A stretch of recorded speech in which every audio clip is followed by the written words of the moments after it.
Some relationships don't break you loudly. They don't end in shouting matches or dramatic goodbyes. Instead, they slowly drain you, quietly. While you're busy convincing yourself that everything is fine, you still wake up. You still go to work. You still laugh sometimes. But somewhere deep inside, a version of you is slowly disappearing. And the most dangerous part?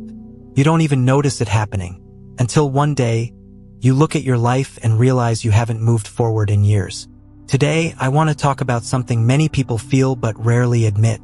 The signs your relationship might be holding you back from becoming who you're meant to be. Not from a place of bitterness. Not from a place of blaming. But from clarity. Because the right relationship doesn't just make you feel loved. It makes you feel alive, capable, and supported in becoming more. Let's start with the first sign. One that's easy to ignore. You feel like you're shrinking to keep the peace. You used to speak freely. You used to share ideas, dreams, opinions, even silly thoughts. But now you pause before you speak. You edit yourself. You choose silence over honesty. You tell yourself, it's not worth the argument. Over time, you stop bringing up your goals because they're dismissed or mocked. You stop sharing your excitement because it's met with indifference. You stop expressing discomfort because it's labeled as overreacting. And slowly, without realizing it, you start living smaller. Not because you want to, but because the relationship has trained you to. Healthy relationships expand you. They don't require you to become quieter, softer, or less ambitious just to be accepted. If you constantly feel like you have to tone yourself down just to keep things calm, that's not peace. It's self-erasure. The second sign shows up in your energy, not your arguments.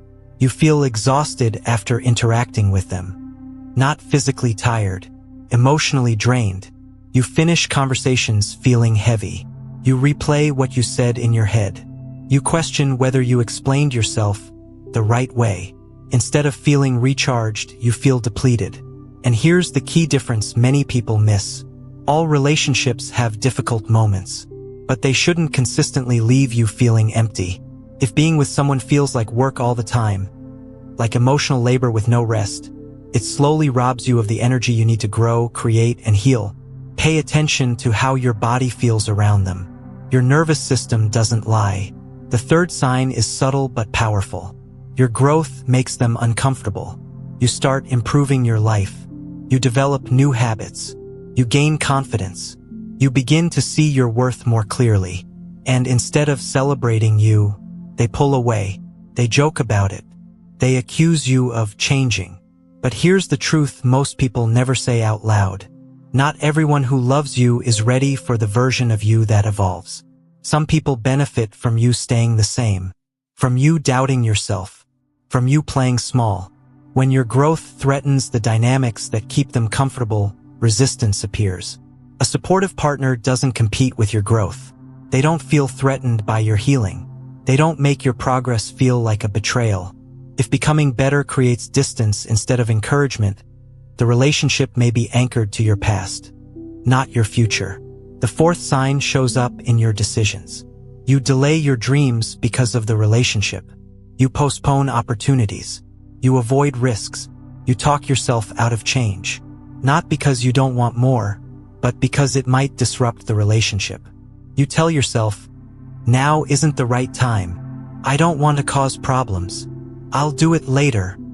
And later becomes never. A relationship should be a foundation, not a cage. It should support your movement, not slow it down. If every major life decision feels like something you have to sacrifice for the relationship, eventually the cost becomes too high.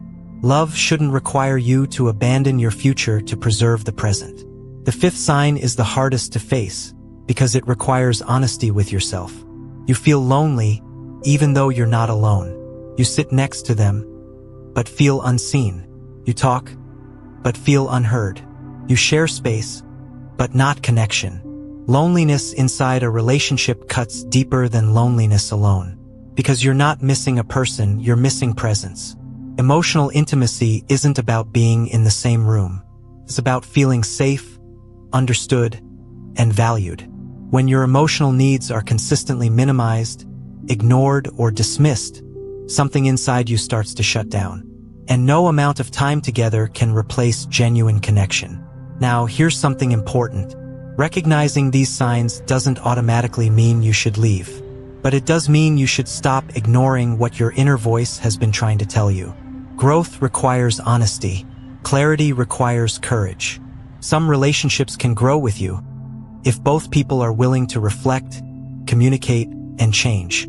Others were meant to be chapters, not the whole book. And that doesn't make you weak. It makes you aware. The real question isn't, do I love them? It's, am I becoming more myself in this relationship or less? Because love that holds you back will always ask you to choose between comfort and becoming. And deep down, you already know which one your soul is craving. If this message resonated with you, sit with it. You don't need to rush decisions. You just need to stop lying to yourself. And if you found value here, support the channel by liking the video, subscribing, and sharing this with someone who might need clarity today.